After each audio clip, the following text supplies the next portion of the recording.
La muerte tenía un precio, hizo algo que parecía imposible. Superó en todo a su predecesora. Por un puñado de dólares había sido una revolución, y su continuación la superó rompiendo con esta revolución. En el momento en el que medio mundo empieza a imitar a la primera película, Leone la dinamita, le quita el protagonismo a Eastwood y se lo entrega al villano más icónico de la trilogía del dólar. Un antagonista nunca antes visto en un western inspirado en el cine de Hitchcock.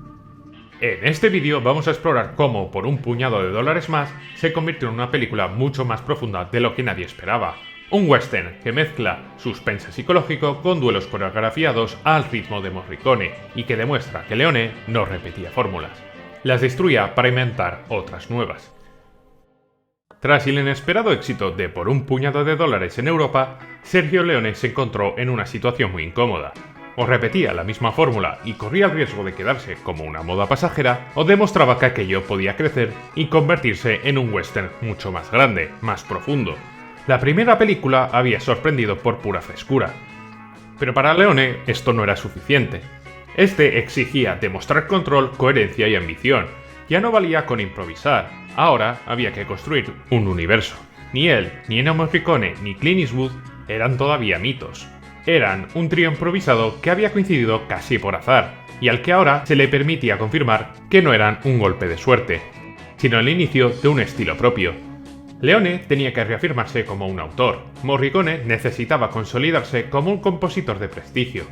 Eastwood debía demostrar que su hieratismo era un recurso interpretativo, no una limitación. El presupuesto de esta segunda película tampoco era de Hollywood, pero sí multiplicaba por 2 el de la primera. Ese margen extra le permitió a Leone arriesgarse, a probar coreografías de acción más complejas, rodar secuencias de mayor escala y sobre todo dar espacio a que la música y la puesta en escena se fundieran en un mismo lenguaje. La ambición de La muerte tenía un precio no estaba en gastar más, sino en gastar cada lira en ampliar el alcance dramático de esa historia, y vaya si lo lograrían. Porque Leone siempre fue un rupturista, no solamente con los géneros, sino también con sus propias películas. En su breve filmografía no existen dos películas iguales, cada una rompe con la anterior o la eleva a otro nivel, nunca se limita a replicarla. Esta no iba a ser la excepción. Leone detestaba la repetición y junto a Morricone compartía una autoexigencia feroz que los hacía enemigos declarados de la mediocridad. Io e Sergio Leone andammo a rivedere Per un pugno di dollari e ci confessammo che non c'era piaciuto a nessuno dei due. Ambos entendieron esta película como algo más que un trámite comercial, sino como una oportunidad de llevar su estilo un paso más allá, de demostrar que podían transformar un éxito inesperado en una obra mucho mayor. Mientras tanto, en Italia había estallado la fiebre del spaghetti western. Tras el éxito de Leone, decenas de productoras se lanzaron a rodar western baratos, repetitivos y clónicos. Era un mercado saturado en un tiempo récord. Títulos casi idénticos, actores intercambiables, carteles diseñados precisamente para despistar al espectador y que creyese que estaba viendo una nueva entrega que Leone no había sacado nunca. La avalancha era tal que si quería destacar no podía limitarse a imitarse a sí mismo. Tenía que demostrar que el nuevo spaghetti western podría ser mucho más que un negocio rápido y barato, que podía ser cine con mayúsculas. Para la siguiente película, La muerte tenía un precio, o Por un puñado de dólares más en su versión en inglés, el dúo decidió elevar enormemente la calidad y ser experimentales rompiendo totalmente con la primera entrega. Leone solo mantiene las bases fundamentales que hacen funcionar la anterior película, ya sabéis, el tema de las miradas, duelos, violencia estilizada, etc, etc.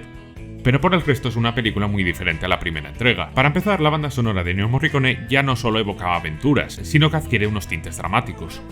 Una carga dramática de la historia que no tenía su predecesora, a través del conflicto que une el personaje del coronel, interpretado por Lee Van Cleef, y el del villano de la película, el indio, interpretado por el mismo actor que hacía de Ramón, el villano de la anterior película. Esto de reciclar actores para papeles totalmente diferentes será algo recurrente de la saga. En esta, Clint Eastwood pierde mucho peso en la trama cediendo el papel de protagonista a Lee Van Cleef. Hasta ese momento, el western había funcionado casi siempre como un duelo entre dos fuerzas. Héroe contra el villano, sheriff contra forajido, la ley contra el caos, el bien contra el mal. Incluso en Por un puñado de dólares seguía en el fondo más o menos esa dinámica, con un único protagonista que manejaba los dos bandos a su antojo. En Por un puñado de dólares más, Leone decide romper con esta estructura. Ya no hay una figura central que acapara toda la trama, sino un triángulo de tensiones donde cada uno de ellos arrastra sus propias motivaciones. El hombre sin nombre sigue presente, pero ya no es el eje absoluto. A su lado aparece el coronel Mortimer, que aporta disciplina, experiencia y un pasado trágico que lo conecta con el villano. Y frente a ellos, el indio. Mucho más que un simple antagonista, un personaje dominado por la culpa, el recuerdo y capaz de eclipsar a los otros dos con su magnetismo oscuro. Esta lección narrativa era radical en un western. No se trataba de héroe contra villano, sino de un relato coral de fuerzas cruzadas, donde alianzas y traiciones se tecían en torno a una venganza personal.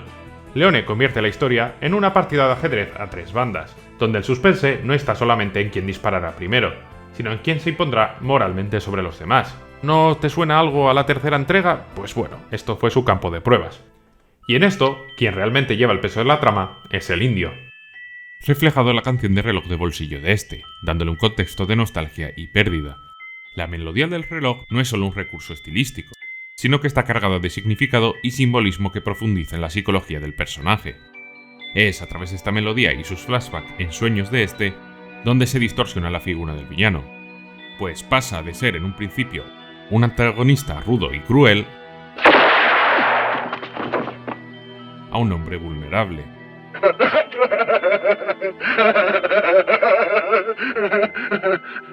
traumado a consecuencia de sus propias decisiones, ya que en un principio este reloj pertenecía a una mujer a la que Indio amaba y cuya muerte provocó. La música del reloj, por lo tanto, se convierte en un recordatorio constante de su crimen y de su incapacidad para superar este trauma. Pero la música no solo evoca el trauma de Indio, sino que también el del coronel Mortimer, para el cual la canción del reloj tiene un significado igualmente profundo pero distinto. A lo largo de la película se revela a través de flashback que la víctima de Indio fue la hermana de Mortimer. La melodía del reloj es por tanto un recordatorio de ese dolor y del motivante del coronel para buscar justicia. En este sentido el reloj actúa como un puente emocional entre ambos personajes, ambos motivados cada uno por su propio trauma. Además que el reloj y su canción adquieren una vital importancia en el duelo final. Antes del enfrentamiento, Indio saca su reloj y activa la melodía, estableciendo un macabro ritual. When the chimes end, pick up your gun. Try and shoot me, Colonel. Just try. Este acto no solo sirve para incrementar la tensión dramática, sino que también subraya la profunda conexión emocional que tienen ambos con su trauma. No es solamente un combate físico, sino una confrontación entre dos hombres que buscan resolver sus traumas personales. Para Indio, la canción del reloj simboliza su incapacidad para escapar de sus acciones pasadas y su constante lucha con la culpa. Para Mortimer, la misma melodía representa su necesidad de justicia y de cerrar una herida abierta. La confrontación final, por tanto, no es solamente una batalla de disparos, sino también una batalla interna entre ambos personajes. Tanto Leone como Ennio buscaban con estos flashbacks reflejar la teoría de Sigmund Freud, padre del psicoanálisis, sobre cómo el pasado influye en el comportamiento del presente. Según Freud, los traumas no resueltos y los recuerdos reprimidos podrían manifestarse en sueños, comportamientos compulsivos y síntomas físicos, influenciando así la vida cotidiana de manera profunda. Técnica que tras emplear por primera vez en esta película, se volvería clave en las siguientes películas, ya sea para potenciar la motivación de venganza de Armónica en Hasta que llegó su hora, o para mostrar la idealización del pasado como es en Agáchate maldito o en la obra de su vida, Érase una vez en América. Pero esto no es lo único novedoso que realizará la película. Tras dar un protagonismo absoluto y haber fundamentado toda la anterior película en el personaje de Clint Eastwood, deciden relegarlo a un rol mucho más secundario. El papel de Eastwood en este caso es el de un tercero en discordia, y al igual que en su anterior papel, su motivación es lucrarse, viéndose que también, y al igual que en el anterior film, se verá que también tiene su corazón. Al principio, él y Mortimer son rivales, compitiendo ambos por la recompensa por capturar al peligroso bandido indio.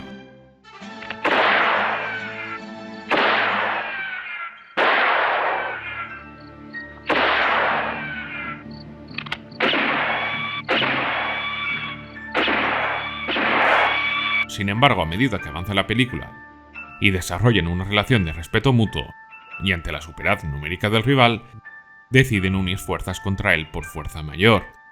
En un principio la alianza es meramente monetaria, pero tras ver la profundidad del conflicto entre el coronel e Indio, El personaje de Eastwood interviene en favor de su aliado de forma personal, siendo clave al final de la película. By this. Now we start. Pues su intervención permite al coronel tener un duelo justo contra el indio, algo completamente innecesario para su motivación inicial, pues de hecho al personaje de Eastwood le convendría que el coronel muriese para quedarse con su parte, pero al ponerse de su parte se ve su lado más humano.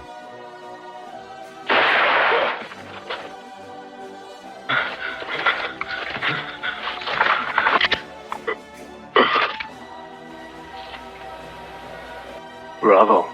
Cerrando la película con uno de los temas principales de toda la filmografía de Sergio Leone, la amistad. My boy, you become rich. You mean we've become rich, old man? No, it's all for you. I think you deserve it. What about a partnership? Maybe next time.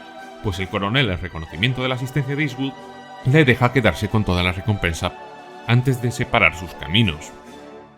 A partir de aquí, conviene detenerse en lo que realmente convirtió a La muerte tenía un precio en algo único. Leone no solo firmaba una secuencia más ambiciosa, estaba rompiendo las reglas internas del western clásico. Lo sorprendente es que todo esto ocurriera dentro de un género que hasta entonces se había contado en línea recta: acción, persecuciones y tiroteos.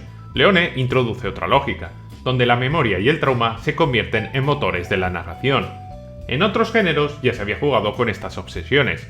Hitchcock lo había hecho en thrillers como Vértigo, pero llevar esa subjetividad al western fue un salto radical.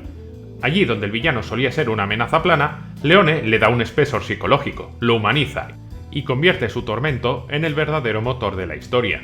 El riesgo era evidente: desplazar el centro del relato hacia el antagonista, algo que rompía de raíz con la tradición americana del género. El éxito de La muerte tenía un precio confirmó que lo de Leone no era un accidente. La taquilla en Europa fue rotunda, consolidando el spaghetti western como un fenómeno cultural y demostrando que un cineasta italiano podría apropiarse de un género considerado sagrado en los Estados Unidos. Con esta filme, Leone dejó de ser visto como un imitador con suerte. Ahora se le reconocía como un autor capaz de sostener un género entero sobre sus hombros.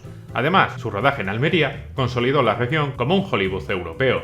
Los paisajes desérticos españoles se convirtieron en un escenario recurrente de docenas de producciones internacionales, entre ellas una suya, hasta que llegó su hora, o Érase una vez en el oeste en su versión no traducida.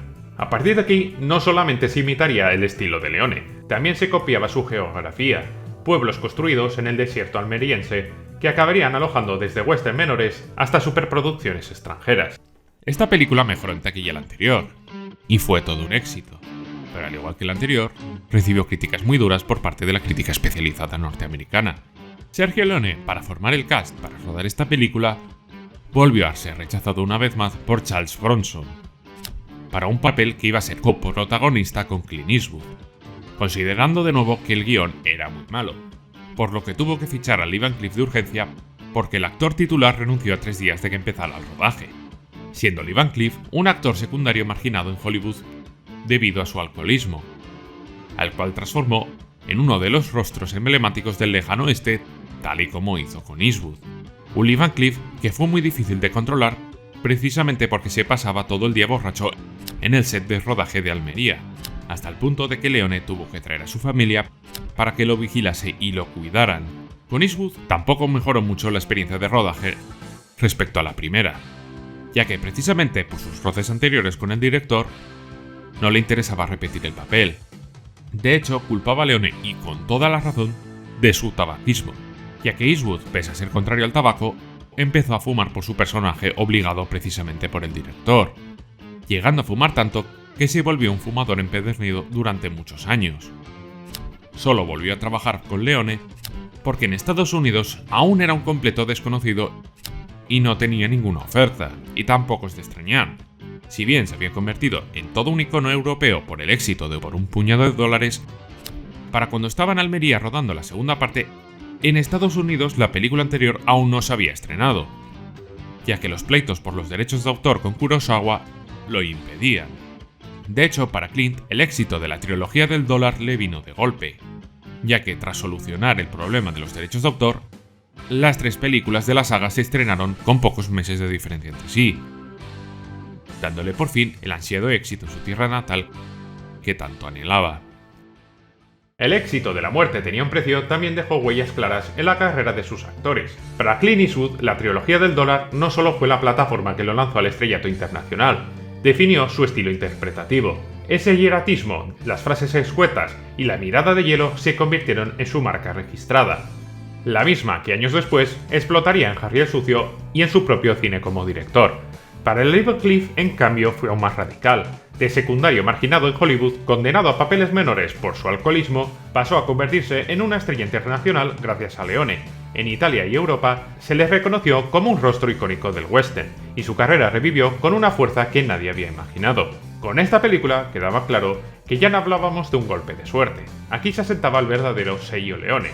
Duelos que parecían óperas visuales, música que narraba por sí sola, antihéroes complejos y traumas que dictaban la acción. Todo lo que después reconocemos en su cine ya está presente en La muerte tenía un precio. Si la primera película había abierto el camino, La muerte tenía un precio demostró que aquel nuevo oeste no era una rareza, era el futuro del western, el campo de pruebas en el que basaría su trilogía de Érase una vez, su trilogía crepuscular. La muerte tenía un precio fue más que una secuela, fue la confirmación de que Leone no estaba improvisando, de que había inventado un nuevo lenguaje. Desde Almería, un romano testarudo y un compositor que odiaba la mediocridad levantaron un estilo que terminó cambiando Hollywood, abriendo un camino para el futuro, el del western y el de todos, desde Eastwood a Tarantino. Todos acabarían caminando por él. Bravo.